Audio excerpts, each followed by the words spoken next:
Hi. അപ്പോൾ ഇന്നൊരു ചെറിയൊരു ലോങ് വീഡിയോ ആണ്. അപ്പോൾ ഇത് എൻ്റെ അനിയത്തിയാണ്. അപ്പോൾ ഞാൻ ഇവിടെ രാവിലെ നേരത്തെ എണീറ്റ് കുളിച്ച് റെഡിയായിട്ട് നമ്മളൊരു സ്ഥലം വരെ പോവുകയാണ്. അപ്പോൾ ഇത് ഞങ്ങളുടെ വീട്ടിൻ്റെ അങ്ങോട്ടേക്കുള്ള ഒരു ചെറിയൊരു ഫുട്പാത്താണ്. ഈ ഫുട്പാത്ത് നടന്നു കഴിഞ്ഞാൽ പിന്നെ റോഡാണ് കേട്ടോ. അപ്പോൾ ഇതാണ് കേട്ടോ റോഡ്. പിന്നെ ഇതാണ് സ്ഥലത്തിൻ്റെ പേര്, പെരിയങ്ങാട് എന്നാണ് ഈ സ്ഥലത്തിൻ്റെ പേര്. അങ്ങനെ ഞാനും ഇവളും ബസ് സ്റ്റോപ്പിലെത്തി. കുറേ നേരം ബസ് കാത്തുനിന്ന്.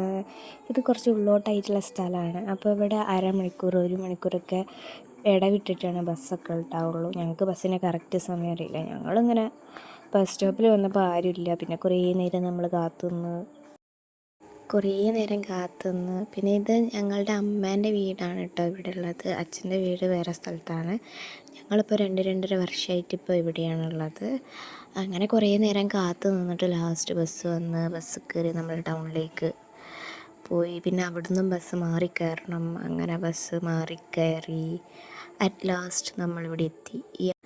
ഈ അമ്പലത്തിൽ വരാനാണ് ഞങ്ങൾ വീട്ടിൽ നിന്ന് ഇറങ്ങിയത്. പിന്നെ നിങ്ങൾക്ക് ഈ സ്ഥലം ചിലപ്പോൾ പറഞ്ഞാൽ അറിയാൻ മതിയാവും. നമ്മളുടെ അർജുൻ ചേട്ടനില്ലേ, ലോറി അപകടത്തിൽ മരിച്ച ആ ചേട്ടൻ്റെ നാടായ കണ്ണാടിക്കലാണ് കേട്ടോ. കണ്ണാടിക്കലാണ് ഈ അമ്പലം ഉള്ളത്. അങ്ങനെ ബസ് ഇറങ്ങിയിട്ട് കുറച്ചും കൂടി നടക്കാനുണ്ട്. അങ്ങനെ ഞാനിവിടെ ലേറ്റായി വിചാരിച്ചിട്ട് സ്പീഡിൽ നടന്നു. അങ്ങനെ നടന്ന് ലാസ്റ്റ് നമ്മൾ അമ്പലത്തിലെത്തി. അങ്ങനെ ഇതാണ് കേട്ടോ അമ്പലം. അങ്ങനെ അമ്പലത്തിൽ എത്തി. പിന്നെ ഈ അമ്പലത്തിൻ്റെ താഴെ ഒരു ചെറിയൊരു പൂജാ സ്റ്റോറുണ്ട് കേട്ടോ. അതായത് ഇത് ഞങ്ങളുടെ അച്ഛൻ്റെ പൂജാ സ്റ്റോറാണ് കേട്ടോ. ഞങ്ങളിവിടെ വന്ന് നോക്കുമ്പം അച്ഛൻ ഇവിടെ ഇല്ല. അച്ഛൻ വേറെന്തോ ആവശ്യത്തിന് എവിടേക്ക് പോയി. ഞങ്ങൾ വരുമ്പോൾ കാണുന്നത് എന്താ വെച്ചാൽ ഇവിടെ ആൾക്കാരൊക്കെ വന്നിട്ട് സാധനം വാങ്ങാൻ വരുന്ന ആൾക്കാരൊക്കെ ആളില്ല എന്ന് പറഞ്ഞ് തിരിച്ചു പോകുന്നതാണ്. അപ്പോൾ പിന്നെ ഞങ്ങൾ അച്ഛനെ വിളിച്ചിട്ട് ഞങ്ങൾ പറഞ്ഞു ഇങ്ങനെ ആൾക്കാർ വന്നിട്ട് തിരിച്ചു പോകുന്നത് പറഞ്ഞപ്പോൾ പിന്നെ അച്ഛൻ വന്ന് അങ്ങനെ നമ്മൾ പ്രാർത്ഥിക്കാൻ പോയി. അങ്ങനെ അതിൻ്റെ വീഡിയോ ഒന്നും എടുത്തില്ല കേട്ടോ, പ്രാർത്ഥിക്കുന്നതിൻ്റെ ഒന്നും. അത് കഴിഞ്ഞ് പിന്നെ രാവിലത്തെ ചായ കൊടുക്കുന്നുണ്ടായിരുന്നു അവിടെ. അപ്പോൾ അത് കഴിക്കാൻ വേണ്ടി പോയി. പിന്നെ ഇത് ഈ അമ്പലത്തിലുള്ള കുളമാണ് കേട്ടോ. നല്ല രസമല്ലേ കാണാൻ. ഇതിൽ മീനൊക്കെ ഉണ്ട് കേട്ടോ, ഒരുപാട് മീനൊക്കെ ഉണ്ട്. പിന്നെ ചായക്ക് ഇഡ്ഡലിയും സാമ്പാറായിരുന്നു. പിന്നെ അതൊക്കെ കഴിച്ചു. പിന്നെ സപ്താഹത്തിൻ്റെ ഇതിൽ ഇരുന്നു. കുറേ നേരം ഉണ്ടായിരുന്നു. അത്യാവശ്യം ആളൊക്കെ ഉണ്ടായിരുന്നു കേട്ടോ. ഇപ്പോൾ അമ്പലങ്ങളിലൊക്കെ സപ്താഹം നടക്കുന്ന ഒരു സമയം കേട്ടോ. സപ്താഹം എന്ന് വെച്ചാൽ എനിക്ക് അറിയില്ല, എങ്ങനെയാണ് പറഞ്ഞു തരേണ്ടത്. എനിക്കും വലിയ ഐഡിയ ഒന്നുമില്ല.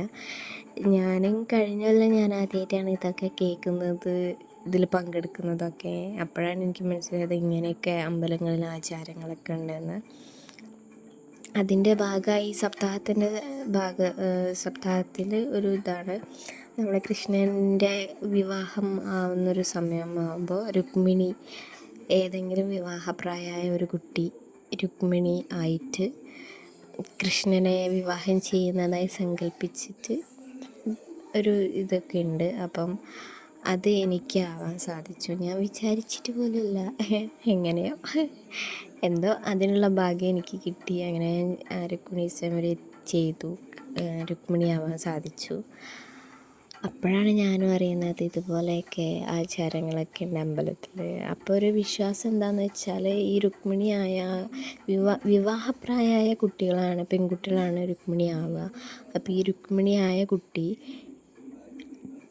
അത് കഴിഞ്ഞ് അടുത്ത സപ്താഹം ആവുന്നതിനുള്ളിൽ വിവാഹം കഴിഞ്ഞിരിക്കുന്നൊക്കെയാണ് വിശ്വാസം.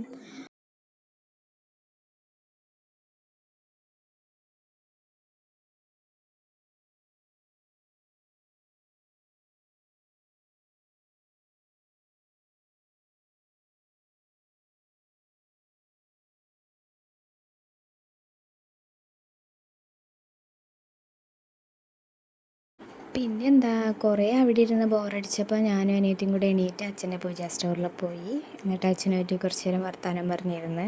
പിന്നെ ഇവിടെ വന്ന മെയിൻ ഹോബി ആട്ടോ അച്ഛൻ്റെ പൂജാ സ്റ്റോറിൽ പോയിട്ട് എന്തെങ്കിലുമൊക്കെ തപ്പിത്തരിക. എന്നിട്ട് ചെറിയ ദൈവത്തിൻ്റെ ഫോട്ടോ, ചെറിയ മോതിരം, ലോക്കറ്റ്, കീ ചെയിൻ, സ്റ്റിക്കർ അങ്ങനത്തെ ഒക്കെ അടിച്ചു മാറ്റുക എന്നുള്ളത്. പിന്നെ അമ്പലത്തിൽ പോയി അവിടെയും ഇവിടെയൊക്കെ ആയിട്ട് ഇരുന്ന്. പിന്നെ ഇവിടെ ഒരുവിധം എല്ലാവർക്കും ഞങ്ങളെ നന്നായിട്ട് അറിയാം കേട്ടോ. അച്ഛനിവിടെ പൂജാ സ്റ്റോർ ആയതുകൊണ്ട് തന്നെ ഇന്നാളെ മക്കളാന്ന് പറഞ്ഞിട്ട് എല്ലാവർക്കും ഭയങ്കര കാര്യമാണ്, നല്ല സ്നേഹമാണ്. പിന്നെ ഞാൻ പറഞ്ഞില്ലേ കഴിഞ്ഞ കൊല്ലം രുക്മിണി ആയതുകൊണ്ട് അങ്ങനെ എല്ലാവർക്കും നന്നായിട്ട് അറിയാം. ഇപ്പോഴും ചില അമ്മമാരൊക്കെ വന്നിട്ട് രുക്മിണി രുക്മിണി എന്നൊക്കെ വിളിച്ചിട്ട് വരും. അങ്ങനെയൊക്കെ ഭയങ്കര കാര്യമാണ്. പിന്നെ ഇവിടെ കുറേ കുടുംബക്കാരും ഉണ്ട്. അങ്ങനെയൊക്കെയാണ്. ഞങ്ങൾക്ക് ഇവിടെ വരാൻ ഭയങ്കര ഇഷ്ടമാണ്. എല്ലാവർക്കും നല്ല ഭയങ്കര കാര്യമാണ്. അങ്ങനെ കുറേ അവിടെയും ഇവിടെയൊക്കെ ആയിരുന്നു സമയം കളഞ്ഞ്. പിന്നെ എന്താ, അങ്ങനെ ഉച്ചയായപ്പം എന്തോ കുചേലന് അവിലെന്തോ സമർപ്പിച്ചിട്ടുണ്ടായിരുന്നു. അപ്പോൾ അത് തിരിച്ച് നമുക്ക് തന്നെ കയ്യിൽ തരും. അങ്ങനെ അത് കിട്ടി. അത് കഴിഞ്ഞ് പിന്നെ നമ്മളെന്താ ഉച്ചയ്ക്ക് ഭക്ഷണം കഴിക്കാൻ വേണ്ടി പോവാണ്. അത് ആ കാണുന്നത് ഭക്ഷണത്തിൻ്റെ വരിയാട്ടോ. അങ്ങനെ അവിടെ പോയി വരിയൊക്കെ നിന്ന് ഭക്ഷണം വാങ്ങി. ഉച്ചയ്ക്ക് കഴിക്കാൻ ഇതൊക്കെയായിരുന്നു കേട്ടോ: ചോറ്, സാമ്പാർ, പപ്പടം, ഉപ്പേരി, അച്ചാർ, അങ്ങനെ അത്യാവശ്യം വിഭവങ്ങളൊക്കെ ഉണ്ടായിരുന്നു. അങ്ങനെയൊക്കെ അതൊക്കെ കഴിച്ചു. പിന്നെ നമ്മൾ സപ്താഹത്തിൻ്റെ അവിടെ പോയിരുന്നു. ഉച്ചയ്ക്ക് ശേഷം പിന്നെ ആൾക്കാരൊന്നും അങ്ങനെ ഇല്ല കേട്ടോ. രാവിലത്തെ അത്ര ആൾക്കാരൊന്നുമില്ല, കുറഞ്ഞ്. കുറേ കണ്ടില്ലേ, കുറേ കസേരയൊക്കെ കാലിയായിട്ട് കിടക്കുകയാണ്. പിന്നെ ഫുഡ് കഴിക്കുന്ന സമയത്ത് വലിയൊരു ഇടിയൊക്കെ വെട്ടി. അപ്പോൾ ആൾക്കാർ മഴ പെയ്യുമെന്നൊക്കെ വിചാരിച്ചിട്ട് കുറേ പേരൊക്കെ പോയി. അങ്ങനെ ഞങ്ങൾ പിന്നെയും കുറേ നേരം ഇവിടെ ഇരുന്നു. ശരിക്കും പറഞ്ഞാൽ ഒരു കാര്യം പറയാൻ വേണ്ടിയിട്ടാണ് ഞങ്ങൾ ഈ വീഡിയോ എടുത്തത്, വേറെ ഒന്നുമല്ല. ഈ അമ്പലത്തിൽ വെച്ചിട്ട് എൻ്റെയും എൻ്റെ അനിയത്തിയുടെയും കല്യാണം നടക്കാൻ പോവുകയാണ്. ഇനി അതിന് കുറച്ച് ദിവസങ്ങളേ ഉള്ളൂ. അപ്പോൾ ആ ഒരു കാര്യം കൂടെ പറയാൻ വേണ്ടിയിട്ടാണ് ഞാൻ ഈ വീഡിയോ എടുത്തത്. ഞാൻ പറഞ്ഞില്ലേ കഴിഞ്ഞ പ്രാവശ്യം രുക്മിണി സ്വയംവരമൊക്കെ എടുത്തു എന്ന്. അന്ധവിശ്വാസമാണോ ഒന്നൊന്നും എനിക്കറിയില്ല, പക്ഷെ ഞാൻ അങ്ങനെയാണ് വിശ്വസിക്കുന്നത്. കഴിഞ്ഞ പ്രാവശ്യം ഞാൻ രുക്മിണി എടുത്തതിൻ്റെ ആ ഒരു ദൈവത്തിൻ്റെ അനുഗ്രഹം കൊണ്ടാണ് എനിക്ക് എന്തായാലും ഞാൻ ആഗ്രഹിച്ച ആളെ തന്നെ എനിക്ക് കിട്ടുന്നത്, വലിയ തടസ്സങ്ങളൊന്നും ഇല്ലാണ്ട്. നിശ്ചയമൊക്കെ അടിപൊളിയായിട്ട് കഴിഞ്ഞിട്ടുണ്ടായിരുന്നു. അതും എൻ്റെയും എൻ്റെ അനിയത്തിയുടെയും ഒരു ദിവസമായിരുന്നു. പിന്നെ വിവാഹം നടക്കാൻ പോവാണ്, അതും ഈ അമ്പലത്തിൽ വെച്ചിട്ട്. അപ്പോൾ അതിൻ്റെ ഒരു ചെറിയൊരു സന്തോഷത്തിലും കൂടെയാണ്. പിന്നെ വൈകുന്നേരമായി. ഇന്നായിരുന്നു കേട്ടോ ലാസ്റ്റ് ദിവസം സപ്താഹത്തിൻ്റെ. അപ്പം വൈകുന്നേരത്തെ ചായയൊക്കെ കുടിച്ചു. അത് കഴിഞ്ഞിട്ട് നമ്മൾ വീട്ടിലേക്ക് പോവാണ്. ഈ അമ്പലത്തിൽ വെച്ചിട്ടാണ് എൻ്റെയും ഇവളുടെയും കല്യാണം. ഇവിടെയുള്ള ഞങ്ങളറിയുന്ന എല്ലാവരും ഞങ്ങളുടെ വിവാഹത്തിനായിട്ട് കാത്തിരിക്കുകയാണ്. പിന്നെ തലേന്നത്തെ പരിപാടിയൊക്കെ ഈ ഹാളിൽ വെച്ചിട്ടാണ് കേട്ടോ. സപ്താഹമൊക്കെ കഴിഞ്ഞിട്ട് പിന്നെ വീട്ടിലേക്ക് തിരിച്ചു പോവാണ്. ബായ്.